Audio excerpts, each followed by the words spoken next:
আমার মরণে কতদিন বাকি আমি জানিলাম না গো আল্লাহ, মরণের কতদিন বাকি, আমার মরণের কতদিন বাকি আমি জানিলাম গো আল্লাহ, মরণের কতদিন বাকি।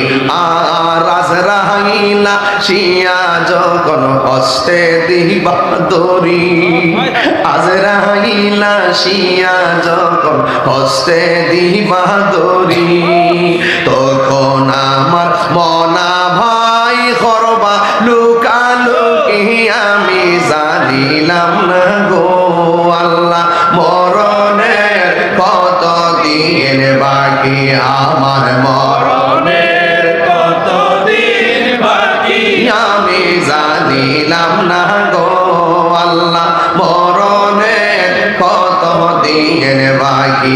আর 40 দিনের আগে ভাইরে মৌতের নিশানি, আর সব বলিব কিন্তু তোমায় ভুলতে পারি না, বলুন সব বলিব কিন্তু তোমায় ভুলতে পারি না, ভুলিনি ভুলবো না ভুলতে পারি না, মা বন্ধ দিয়ে ভুলিনি ভুলবো না ভুলতে পারি না, না, সব ভুলিব কিন্তু তোমায় সুন্নিরা তো শান গাওয়ার পাগল, কথা কোন ঠিক কি না? জিকির হবে না একটু ইনশাআল্লাহ, সবাই মহব্বত করুন।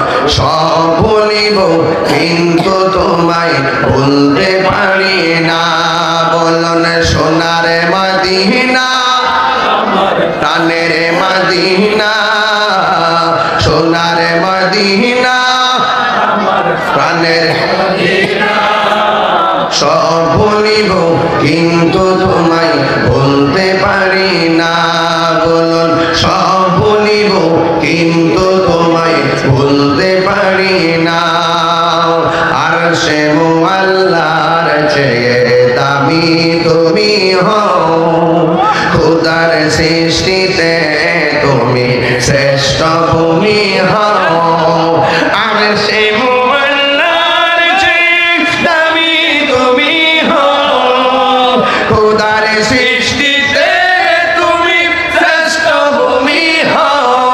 আরে তোমার বুকে শুয়ে আছে শাহে মদিনা, তোমার বুকে শুয়ে আছে শাহে মদিনা, সব বলিব কিন্তু তোমায় মাই বলতে পারি না, বলুন আমার যুবক মায়েরা রে, ও দুলালপুরের বাবা, ও হুমনাগা গটিয়া মাধবপুরের বাবা, আমি সংক্ষেপে বলে দিয়ে যাই, জবানটা উঁচু করে বলেন না হায়াতের মালিককে। এমনও হতে পারে আজকের মাহফিলটা নসিলাই আমাদের সবার জীবনের গুনাহ মাফ হইতে পারে কি পারে না? আর জবান খুলে বলো পারে কি পারে না? এ আমার বন্ধু বন্ধু বন্ধু,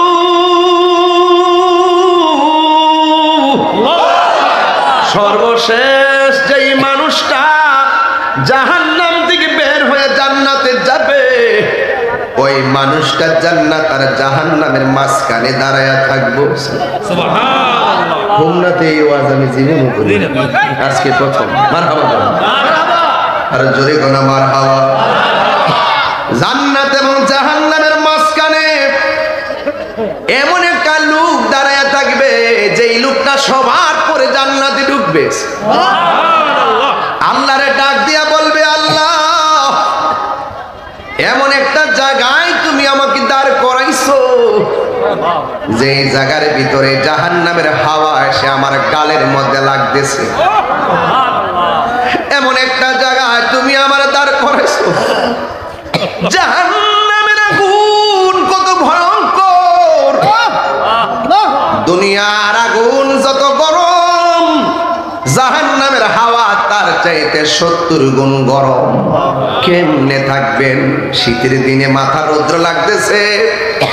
অনেকে বলতেছেন ও বন্ধু, অনেকে বলতেছেন রৌদ্র বড় তাপ লাগতেছে, সহ্য হয় না। এর চাইতে কঠিন গুণ গরম অপেক্ষা করতেছে হাসরের ময়দানে। কথা কোন ঠিক কিনা?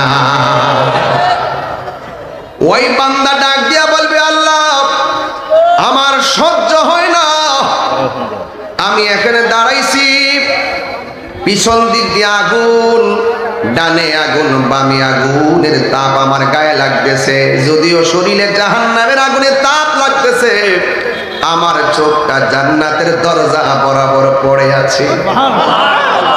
আল্লাহ আপনার কি মনে চায় না এই জাহান্নামের তাপটা আমার থেকে উঠায় নেওয়ার জন্য? আল্লাহ ডাক দিয়া বলে, হ্যাঁ বান্দা, ঠিক আছে, তুমি যেহেতু আমার কাছে চাইছো জাহান্নামের আগুনের তাপটা কমায়া দিতে, আমি জাহান্নামের তাপটা উঠাইয়া নিলাম, আর কিছু চাইবানি? কয় না। যেই মাত্র জাহান্নামের আগুনের তাপটা উঠাইয়া নিছে, ওই বান্দা ডাক দিয়া বলে, আল্লাহ আমার চোখের সামনে জান্নাতের দরজা দেখা যায়, আমার মন চাইতেছে একটু দরজার সামনে যাইয়া দাঁড়াইতাম। আল্লাহু আকবার বলেন না কেন? হ্যাঁ, খুব মনোযোগ। আল্লাহ কয়, এই অকৃতজ্ঞ, তুমি না আমার একটু আগে বলছো আর কিছু চাইতে না, আবার দিকো জান্নাতের গেট, কারণটা কি? বান্দা বলবে, আল্লাহ মন চাইতেছে। আল্লাহ ডাক দিয়ে কয়, আর কিছু চাইবানি? সুবহানাল্লাহ বলেন না? লা তাকনাতু মির রাহমাতিল্লাহ,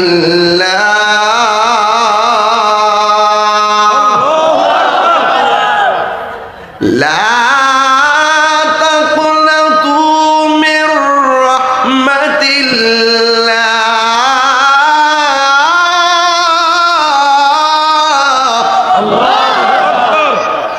আল্লাহর রহমত থেকে নিরাশ হওয়া যাবে না। আল্লাহর রহমত থেকে নিরাশ হওয়া যাবে না। বান্দাকে আজান হচ্ছে,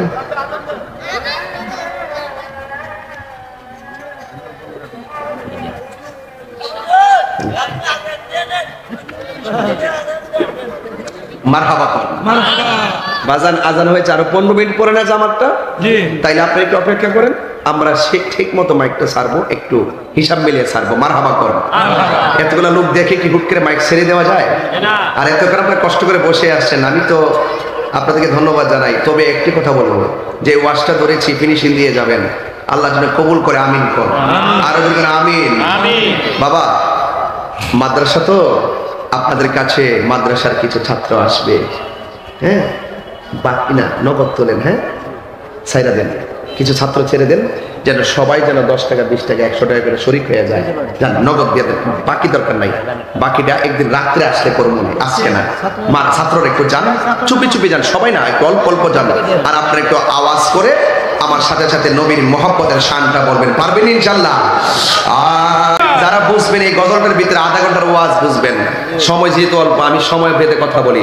40 দিনের আগে ভাইরে মৌতের নিশানি, চন্দুতে বা ইন্দানি বচকে দিয়া আন্দি, আমি জানিলাম না গো আল্লাহ মরণের কত দিন বাকি, আমার মরণের কত দিন বাকি, আমি জানিলাম না গো আল্লাহ মরণের কত দিন বাকি। হায়াত হইল হাতে ভাইরে, মত হইল পায়ে, ব্যাখ্যা করতে পারতাম না। হায়াত হইল হাতে বাইরে, মত হইল পায়ে, যেই জায়গা যার মরণ লেখা সেই গাছে মোরে আমি জানিলাম না গো আল্লাহ মরণের কত দিন বাকি, আমার মরণের কত দিন বাকি, আমি জানিলাম না গো আল্লাহ মরণের। একটু হাত তুলে আল্লাহরে হাতটা দেখাই দেন না, আমার মরণের কত দিন বাকি, আমি জানিলাম না গো আল্লাহ কতদিন বাকি আমার মরণে কতদিন বাকি আমি জানিলাম না গো আল্লাহ মরণের কতদিন বাকি একটা জবানও বন্ধ রাখবেন না রে জবানটা খুইলা উঁচু কণ্ঠে আওয়াজ করে বলেন আল্লাহু আকবার আমার যুবক ভাইরা রে ও দুলালপুরের বাবা ও হুমনাগা গটিয়া মাধবপুরের বাবা আমি সংক্ষেপে বলে দিয়ে যাই জবানটা উঁচু করে বলেন না হায়াতের মালিককে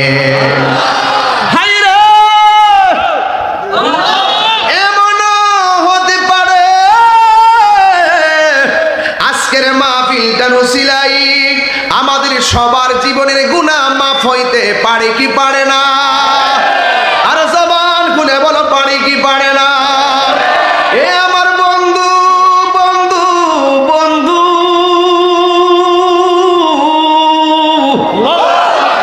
সর্বশেষ যেই মানুষটা জাহান্নাম থেকে বের হয়ে জান্নাতে যাবে ওই মানুষটা জান্নাত আর জাহান্নামের মাঝখানে দাঁড়ায়া থাকবো সুবহানাল্লাহ হুমনাতে এই ওয়াজ আমি জীবনে করি আজকে প্রথম মারহাবা আর জোরে কোনা মারহাবা